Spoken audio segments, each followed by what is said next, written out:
Hi everybody, welcome back to our next video. So today I just have a short little video, something for you guys to go out and do. 2 activities basically, but one activity is going to hit 4 of those 5 ways to well-being. Let me start with the first one and then I'll explain the second. So the first one that I'm going to suggest to you is to create a bucket list. Now this is going to fall under the keep learning aspect of our 5 ways to well-being. So under our keep learning, we're going to create a little time capsule if you want, a very short little time capsule. I would like for you, based on your abilities, your capabilities, your age, and I was like to find maybe 3, maybe 5, maybe you'll be able to come up with more, but let's keep it simple. We don't want to create a lot of strain or stress over being sure that we accomplish everything. So let's keep it small so that we know we'll be able to accomplish these little bites instead of taking huge bites out of things. So for this time capsule, I want to create a bucket list. You can place your little bucket list into a jar. You can place your bucket list into an envelope, tuck it away, maybe even tuck it away with the Christmas decorations, whatever it might be. Tuck it away so that you can find it when December 31st comes around. So, little things that we can look at trying to do to have this bucket list. Things you want to accomplish by the end of this year. So first off, maybe what you want to do for your younger ones, maybe it might be something as simple as tying our shoes. Oh, I don't know if you can see that there. So here. So maybe something as easy as tying our shoes. Or perhaps even, I think everything's coming up backwards, so I'll just read them on out for you. Perhaps we want to read more books, or depending on your age, maybe you're a little bit older, maybe you like drawing, maybe you like writing, and maybe you want to write your own book. So with that, then you can create your own world. You can express to others how you've been feeling and what you've been going through. Perhaps you would like to learn to cook. And if you're too young to learn to cook, perhaps maybe you would like to make yourself a little list or give yourself a little goal. Maybe learn, maybe try new foods.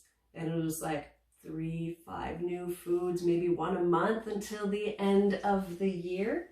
That would be a great thing and expand our horizons. We might also want to learn an instrument.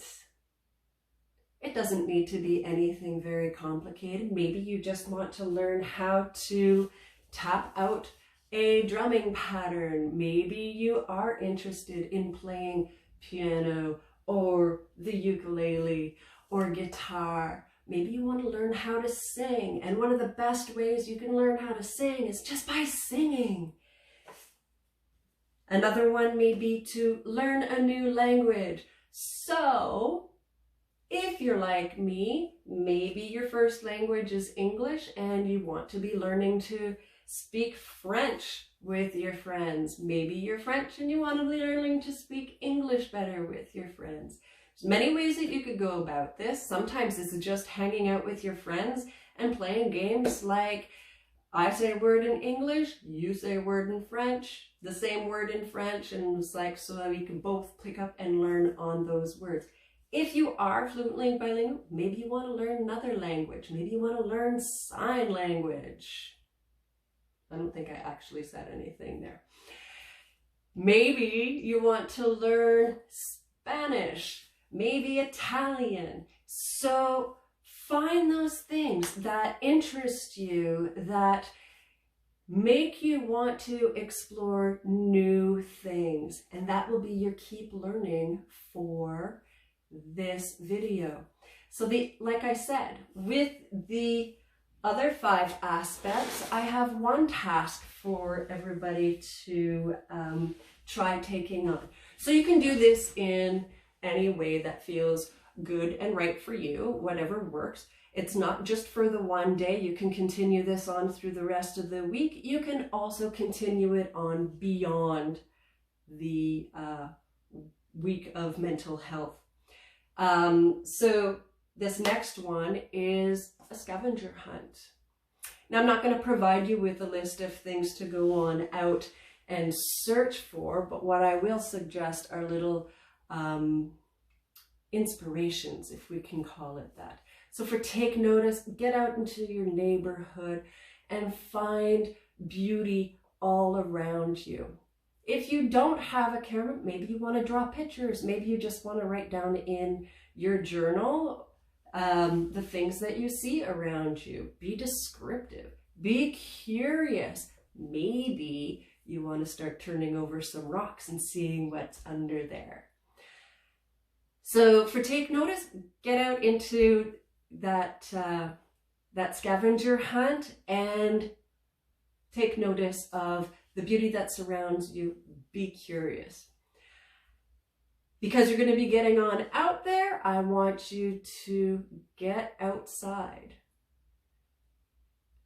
Take it outside, and that means that you're going to be getting out, getting some fresh air, and exploring. So you might be doing a little bit of crawling and climbing and the such. Get on out and do it. The next thing you'll be doing is connecting with your neighborhood. So while you're out there, maybe make sure you take a wave to your neighbors, your seniors, your friends. At this time, with the circumstances that we're under with our isolation and such, maybe it's also a good idea to maintain the practices of your social distancing. Remember, don't get close to anybody who does not live in the same household as you do. And then our 4th is to give. So a way of giving during this time might be perhaps to find the neighbors that are in your seniors, that are the seniors that are in your neighborhood. And if it's possible, maybe it's a little bit of a yard cleanup for them. If you can get on out and rake their yard, maybe sweep their sidewalks, maybe write an inspirational message in sidewalk chalk on their sidewalks, just to let them know that you know that they're there. Say hello, wave in their windows. All right. So perhaps if you like, you might want to share those photos with us if you have photos, or maybe some of your comments or things that you've noticed if you're writing them on out. If you're drawing pictures, we'd love to see them. And those are your tasks for this part of our 5 ways to wellness. So thanks so much, guys. We'll see you in the next video.